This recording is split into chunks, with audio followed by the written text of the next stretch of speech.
Welcome friends, आपका स्वागत है हमारे यूट्यूब चैनल में। आज हम आपके लिए एक इन्फॉर्मेशन लेकर आए हैं फिर से।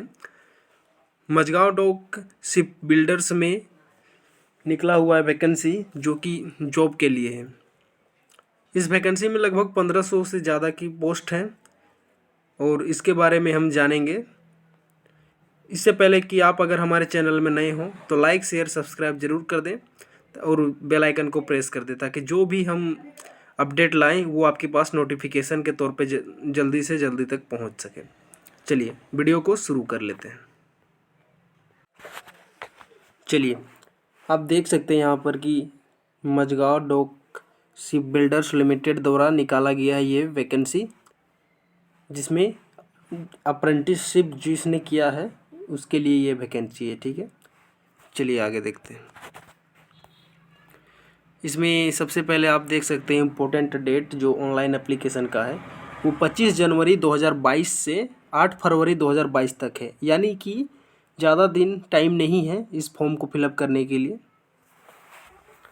इसलिए अगर जितना जल्दी हो सके आप इसको अप्लाई कर लें, वही ठीक रहेगा। चलिए देखते हैं कौन से ट्रेड में कितना है। ये देखिए सीरियल नंबर इधर है, इधर ट्रेड लिखा हुआ है। ये कैटेगरी हमारा है SC ST OBC EWS, और इधर भी ये जो है बैकलॉग वैकेंसी है और ये करंट वैकेंसी है। चलिए देख लेते हैं। सबसे पहले देखते हैं AC रेफ्रिजरेशन मैकेनिक। इसमें जो है SC कैटेगरी में 2 है, ST में 2 है, OBC में 3 है, EWS में 2 है और जनरल में 9 है। टोटल 18 वैकेंसी है। इसके बाद देख लेते हैं, जैसे कि इलेक्ट्रिशियन का बात करते हैं। इलेक्ट्रिशियन का जैसे कि SC कैटेगरी में 4 है, ST में 2 है, OBC में 13 है, EWS में 5 है और जनरल कैटेगरी में 34 है। टोटल इलेक्ट्रिशियन में 58 सीट है। चलिए आगे नेक्स्ट देखते हैं। जैसे कि आप फिटर का देख लेते हैं। ये रहा हमारा फिटर। फिटर के लिए जो है SC में 9 है, ST में 8 है, OBC में 24 है, उसके बाद जनरल कैटेगरी में 9 है। सॉरी, EWS में 9 है, जनरल कैटेगरी में 33 है। टोटल जो हमारा फिटर के लिए 83 सीट है। उसके साथ ही जैसे कि मैसनिस्ट का देख सकते हैं हम, यहाँ पर दिया हुआ टोटल 14 सीट है। कैटेगरी वाइज बांट के इसको कम हो जाएगा, 1 2 4 7 है। चलिए आगे देखते हैं। ऐसा ही आप देख लीजिएगा, जो भी आपका ट्रेड है या जो क्वालिफिकेशन है उसके आधार पर आप यहाँ पर चेक कर लें कि आपका कितना वैकेंसी है, तभी आप उसको फिलअप करिएगा। जैसे डिसेबिलिटी का जो है, डिसेबिलिटी किस टाइप का होगा, जैसे कि ब्लाइंडनेस एंड लो विजन, जैसे कि आप deaf and hard of hearing होंगे, मतलब कि सुनने में प्रॉब्लम हो रहा हो, बहरे टाइप से, ऐसे कुछ। चलिए ये जाने के बाद हम देखते हैं क्वालिफाई रिक्रूटमेंट्स क्या है, कि आप क्या आपका क्वालिफिकेशन है होगा। तो AC रेफ्रिजरेशन मैकेनिक के लिए आपका जो है आप नेशनल अप्रेंटिस सर्टिफिकेट पास किया हुआ होना चाहिए आपका, यानी नेशनल अप्रेंटिसशिप पास किया होना चाहिए आपको। उसके बाद कारपेंटर का देखते हैं। कारपेंटर में जैसे कि कारपेंटर का जो है नेशनल अप्रेंटिसशिप एग्ज़ाम आपको पास करना होगा। ये वो भी शिप राइट, मतलब कि वुड लकड़ी के कार्य में। नेक्स्ट देखते हैं इलेक्ट्रिशियन के लिए। इलेक्ट्रिशियन के लिए आपको नेशनल अप्रेंटिसशिप सर्टिफिकेट पास होना होगा, और वो भी इलेक्ट्रिशियन ट्रेड से। वो ITI आपका मिनिमम, मतलब कि कंपलसरी है ITI और अप्रेंटिसशिप। अब फिटर के लिए देखते हैं। फिटर में बोला गया है कि आप नेशनल अप्रेंटिसशिप सर्टिफिकेट आपका होना चाहिए फिटर से। उसके बाद मैसनिस्ट का देख लेते हैं। मैसनिस्ट का भी वही कंडीशन है, यानी सारे का सारा जो है नेशनल अप्रेंटिसशिप सर्टिफिकेट आपको मांग रहे हैं, चाहे कोई भी ट्रेड हो, ये याद रखिएगा। ये हमारा कंप्लीट, इसको देख लीजिएगा। जो भी ट्रेड आपका हो उसको देख लेना है आपको। उसके बाद डिसिप्लिन का बात किया जाए तो ग्रुप डिसिप्लिन इंजीनियरिंग के लिए मैकेनिकल में आप यहाँ पर देख सकते हैं mechanical and industrial engineering, mass mechanical and production engineering, बहुत सारा है। इलेक्ट्रिकल के लिए भी है इलेक्ट्रिकल एंड इलेक्ट्रॉनिक्स कम्युनिकेशन, और सिविल के लिए सिविल एंड स्ट्रक्चरल है, ये हमारा है।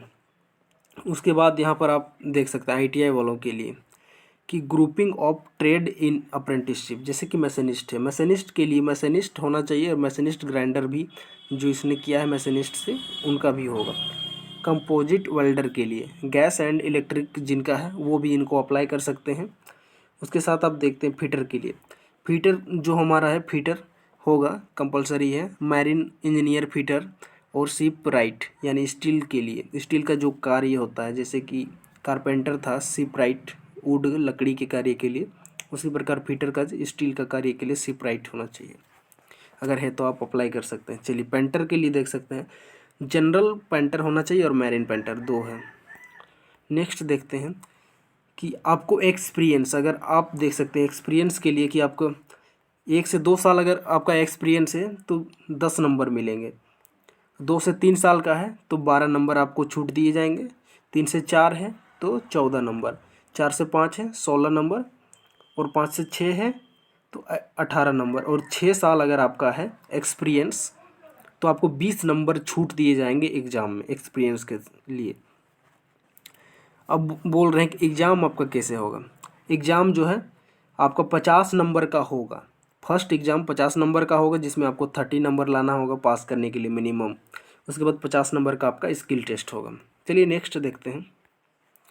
ये देख सकते हैं कि इसका जो पे स्केल कैसा है, तो पे स्केल जैसे स्पेशल ग्रेड ID 8 के लिए 21,000 से 79,380 रुपये पे स्केल रहेगा, और स्किल्ड ग्रेड 1 IDA 5 के लिए जिसमें ITI वाले आते हैं 17,000 से 64,360 रुपये तक आएगा। फिर सेमी स्किल का ग्रेड में भी देख सकते हैं 16,000 से 60,000 रुपये तक है, और एक सेमी स्किल ग्रेड 2 के लिए जो 13,200 से 49,910 रुपये तक के लिए। अब इसमें देखेंगे कि एज लिमिट क्या हम कैसे है, इसमें देख सकते हैं कि एज लिमिट कैसे है। मैक्सिमम आपका 38 साल तक आप इसको अप्लाई कर सकते हैं। अगर 1 जनवरी 2022 को आपका 38 साल हो गया है तब तक आप अप्लाई कर सकते हैं, और ये 18 साल मिनिमम 1 जनवरी तक आपका हो जाना चाहिए 2022। अब एज रिलैक्सेशन कैसे मिलेगा आपको, OBC जो है नॉन क्रीमी लेयर उनको 3 साल के लिए मिलेगा, और जो SC ST हैं हमारे भाई, जो SC ST भाई हैं उनको 5 साल का मिलेगा रिलैक्सेशन एज में। उसके साथ जो भी OBC कैंडिडेट हैं, नहीं सॉरी, जो जनरल कैंडिडेट हैं जो कि विकलांग हैं उनको 10 साल के लिए मिलेगा, और जो OBC कैंडिडेट के विकलांग हैं उनको 13 साल का छूट मिलेगा, और SC ST वाले भाई को 15 साल का। चलिए ये कंप्लीट हो गया। अगर आप एक सर्विसमैन हैं तो आपको भी इसमें 3 साल का छूट मिलेगा। अब चलिए देखते हैं सिलेक्शन प्रोसेस। सिलेक्शन प्रोसेस आपका राइटिंग टेस्ट के आधार पर होगा। राइटिंग टेस्ट पे जितना आपका मार्क्स आएगा उसके आधार पर आपको ट्रेड टेस्ट के लिए बुलाया जाएगा।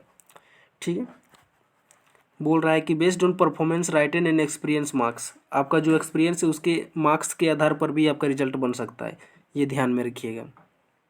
जैसे कि आपका जो 1:4 का वैकेंसी है ऐसे करके कुछ लिखा हुआ है, इसके आधार पर जो है आपको जिसका एक्सपीरियंस ज़्यादा है उसको वेटेज मिलेगा।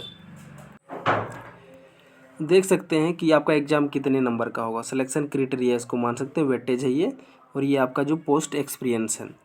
राइटिंग टेस्ट जो आपका, चलिए ये आपका राइटिंग टेस्ट का है, 30 मार्क्स आपका वेटेज रहेगा, टोटल 50 नंबर का आपका एग्ज़ाम होगा। और एक्सपीरियंस की बात करते हैं तो वेटेज आपका 20 नंबर का रहेगा। जितने साल का आपका एक्सपीरियंस रहेगा उसके आधार पर आपको नंबर मिलेगा, ये हमने ऊपर पे बता दिया है। अब ट्रेड टेस्ट की बात करते हैं तो 50 नंबर का होगा जिसमें 50 नंबर, ठीक है, राइटिंग टेस्ट को कंडक्ट नहीं करके 80 नंबर जिसका होगा उसको सेलेक्ट किया जाएगा, ऐसे करके दिया हुआ है। 50 नंबर आपका, जैसे कि 50 नंबर ये आपका ट्रेड टेस्ट का मिलेगा, और 30 नंबर में आपको पास किया जाएगा। अगर आपने पास किया है तो 80 नंबर आपका टोटल बनेगा, इसके आधार पर आपको डॉक्यूमेंट वेरिफिकेशन के लिए बुलाया जाएगा। अब डॉक्यूमेंट वेरिफिकेशन की बात करें तो क्या क्या डॉक्यूमेंट लगेगा ये भी देख लेते हैं। जैसे कि आपने जो प्रिंट एप्लीकेशन आपका जो है ऑनलाइन एप्लीकेशन दिए हैं उसका प्रिंट आउट लगेगा, ऑनलाइन एप्लीकेशन का पेमेंट स्लिप लगेगा। इसके साथ अगर date of birth date of birth proof आपके पास है तो आधार कार्ड दे दीजिएगा या फिर पैन कार्ड ऐसे कुछ। उसके साथ या फिर आप 10th स्टैंडर्ड का जो सर्टिफिकेट है, पासिंग सर्टिफिकेट, उसको डेट ऑफ बर्थ के तौर पे यूज कर सकते हैं। स्कूल लिविंग सर्टिफिकेट को भी, या फिर बर्थ सर्टिफिकेट होगा तो वो भी ठीक है। उसके बाद 10th या 12th का मार्कशीट सर्टिफिकेट लगेगा।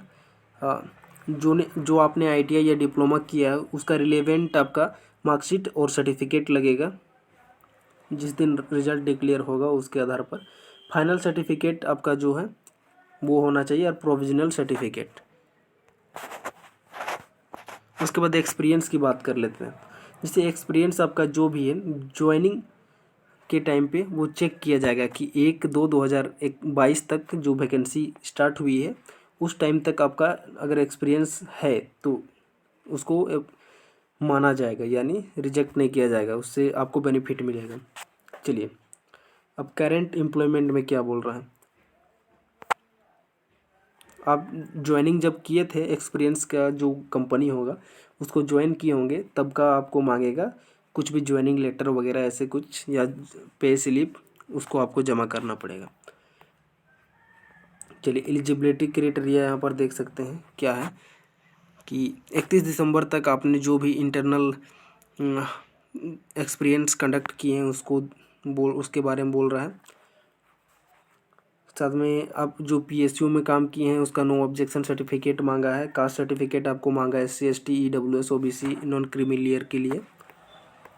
चलिए, ये हमारा कंप्लीट हो गया। वेरिफिकेशन हो जाने के बाद पुलिस वेरिफिकेशन के लिए आएगा। तो पुलिस वेरिफिकेशन के लिए जो है आपका साइट majagon.gov.in पे आपको जाना है।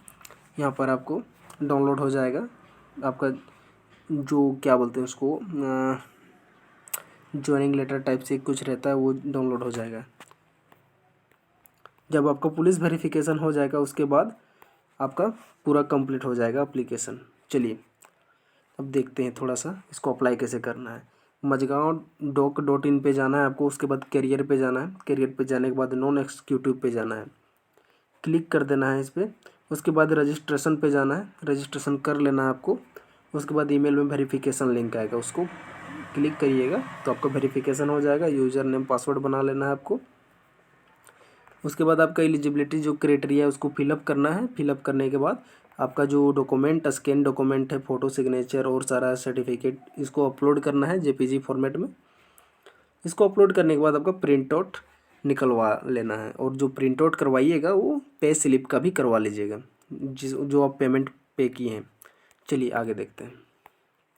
आपका 100 रुपये जो है OBC जनरल के लिए है 100 रुपये, और SC ST के लिए फ्री है। चलिए, ये हमारा हो गया। आप पेमेंट करने का कैसे कर सकते हैं। पेमेंट आप यहाँ पर देख सकते हैं कि डेबिट कार्ड, क्रेडिट कार्ड या नेट बैंकिंग या फिर UPI, भीम UPI द्वारा कर सकते हैं पेमेंट। चलिए, हमारा वीडियो अच्छा लगा हो तो लाइक शेयर सब्सक्राइब ज़रूर कर दें, और इस वैकेंसी का जो साइट है उसका मैं डिस्क्रिप्शन में लिंक दे दूंगा। साथ ही व्हाट्सएप ग्रुप का भी दे दूंगा, और टेलीग्राम ग्रुप का, आप उसमें ज्वाइन कर सकते हैं। चलिए, और जो एक चीज़ और बताना चाहता हूँ, CITS जो भी कर रहे हैं या फिर करना चाहते हैं वो हमारे ग्रुप को ज्वाइन कर ले, ताकि पिछले 6 फरवरी से क्लास स्टार्ट करने का सोच रहा हूँ तो उसके लिए आसानी रहेगी। चलिए, हमारे वीडियो में बने रहने के लिए धन्यवाद। जय हिंद, जय भारत।